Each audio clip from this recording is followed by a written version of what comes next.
అమ్మమ్మ చేతితో ఇచ్చిన నా నేరు సమ్మర్లో అమృతంలాగా ఉండేది. ఫ్రిడ్జ్ లేకపోయినా కూల్నెస్ ఎక్కువే. అమ్మమ్మ కథలు, నా గాలి, టెర్రస్ మీద పడుకునే రాత్రులు, ఆ సమ్మర్ రోజులు ఇంకేం లేవు. సైకిల్ బెల్ వినగానే పిల్లలు స్ప్రింట్ రేస్ స్టార్ట్.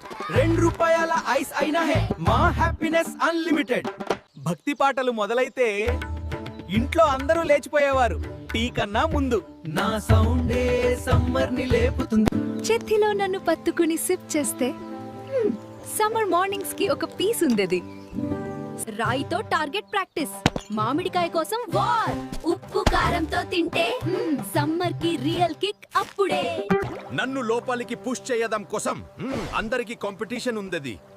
చిన్న గోలి అయినా సమ్మర్ స్టార్ నేనే.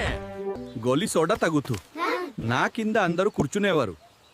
సమ్మర్ ఎంత కన్నా ఆ స్నేహం చల్లగా ఉండేది. సమ్మర్ హాలిడేస్ అంతే. అమ్మమ్మ స్నాక్స్, తాతయ్య కామెడీ. ఇక మీరు ప్రో ఎడిట్ మోజీని సబ్స్క్రైబ్ చేయండి, లైక్ కామెంట్ మర్చిపోకండి. నెక్స్ట్ సమ్మర్ లో కలుద్దాం.